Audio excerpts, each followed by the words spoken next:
इस लेक्चर में हम डिस्कस करेंगे analysis procedure for asynchronous sequential circuit.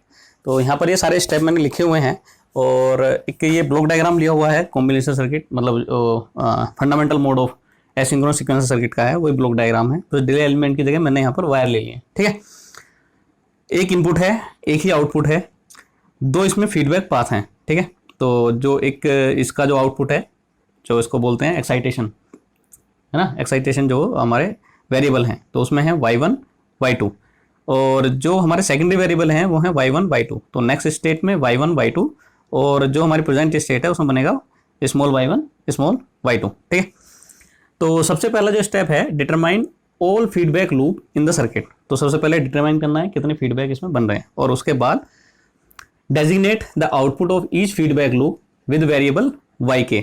सही है, जितने नंबर ऑफ, तो जो लूप बनेंगे उसका मतलब है k से मतलब है। तो जो हम फीडबैक जो लूप है उसका मतलब है नंबर ऑफ फीडबैक लूप, तो इक्वल्स टू है k। तो k की वैल्यू यहाँ पर एक 1 और एक है 2। तो 0 से स्टार्ट कर रहे हैं तो 0 और 1 दो वैल्यू रहेंगी, ठीक है। Designate the output of each feedback loop with variable yk। तो मैंने यहाँ पर y1 और y2, सही है। तो 1 और 2 लेके चल रहा हूँ, k की वैल्यू को मैं 0 से स्टार्ट नहीं किया है, सही है। तो y1 y2 and it's corresponding input. तो कोरस्पॉन्डिंग इनपुट है उसको जो स्मॉल yk है उसमें हमने y1 y2, तो k की वैल्यू हमने यहाँ पर 0 1, ठीक है। इस एग्जांपल के लिए 0 1। जितने नंबर ऑफ फीडबैक पास हैं, सपोज करो 4 हैं, तो k की वैल्यू अगर 0 से स्टार्ट कर रहे हैं तो 0 1 2 3, सही है।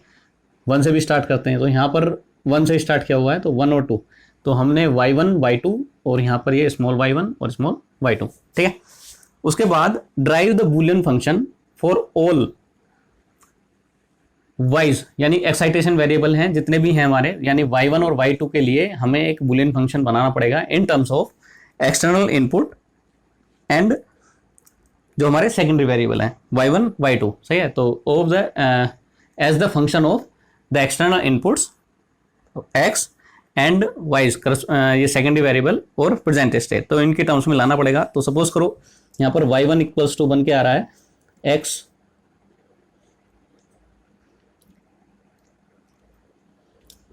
y1 प्लस x बार y2, और स्मॉल जो ये दूसरा जो y2 है वो इन टर्म्स ऑफ आ रहा है x y1 बार प्लस x y2, ठीक है।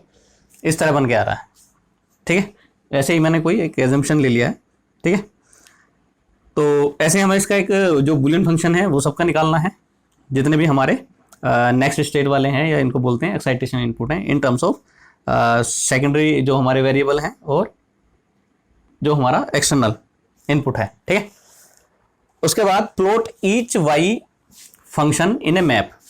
तो जितने भी y1 y2 हैं इनको हम मैप में, तो एक मैप ले लेंगे, एक मैप बनेगा y के लिए, एक मैप बनेगा y1 के लिए, एक मैप बनेगा y2 के लिए, और एक मैप बनेगा z के लिए, ठीक है। तो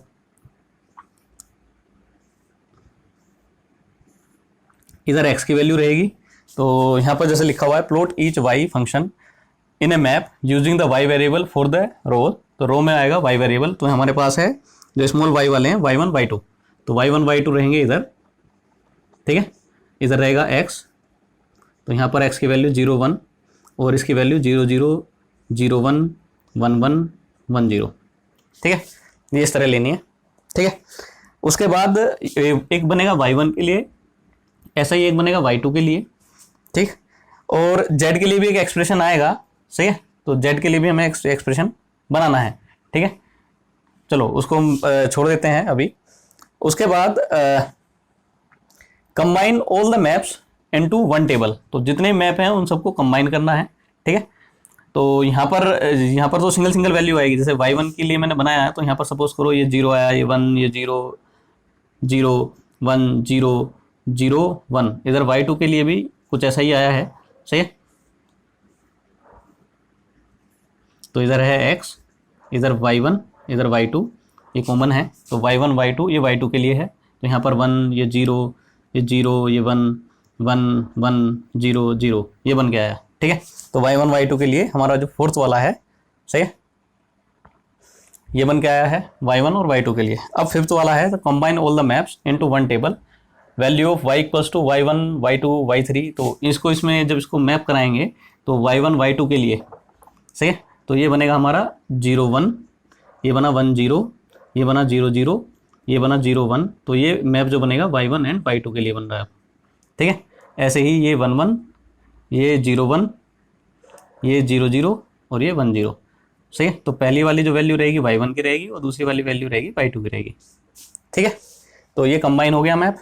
उसके बाद circle those value of y in each square that are equal to the value of y, सही है। तो अब इसमें हम जो सर्किल उसको करेंगे जो स्टेबल हैं, ठीक है। तो जैसे 0 0 है तो यहाँ पर कुछ भी नहीं है, कोई भी इक्वल नहीं है, y1 y2 इसमें कहीं भी इक्वल नहीं है, तो उसको सर्किल नहीं करना। यहाँ 0 1 वाले में ये है स्टेबल स्टेट, ठीक है। तो जो इसके इक्वल रहेगी रो के अकॉर्डिंग, सही है, जो रो की वैल्यू है यानी y1 y2 की वैल्यू और इसके अंदर जो वैल्यू है वो है कैपिटल y1 y2 की, ठीक है। तो 0 1 इसके साथ 1 1 ये वाला स्टेबल है, 1 0 ये वाली स्टेबल, ठीक है, उनको सर्किल कर देना। तो ये सब जो हमारी हैं स्टेबल स्टेट हैं, बाकी जो हैं ये सब अनस्टेबल स्टेट हैं, सही है, ये ट्रांजिएंट स्टेट हैं। तो इनसे होके जाएगा सर्किट पर वहाँ पर रुकेगा नहीं, स्टेबल नहीं होगा, ठीक है। तो हो सकता है जब 0 0 और x इक्वल्स टू जब आप 0 दे रहे हो तो वो 0 1 पे आए, सही है, पर वो 0 1 पे स्टेबल नहीं होगा, ठीक है, वो बार बार चेंज करेगा। तो जब तक ये दोनों वैल्यू स्मॉल y और कैपिटल Y दोनों इक्वल नहीं होती हैं तब तक वो सर्किट आपका ट्रांजिशन फेज में ही रहेगा, स्टेबल नहीं होगा, ठीक है। तो ये इसका एनालिसिस प्रोसीजर है, इस तरह इसको बनाना है। अब एक एग्जांपल ले लेंगे, ठीक है। चलिए इसको इतना ही रहने देते हैं। अब एक एग्जांपल को हम सर्किट बनाता हूँ और उस पर फिर हम उसको उसके एनालिसिस करेंगे, ठीक। तो चलिए इसको यहीं रोकते हैं।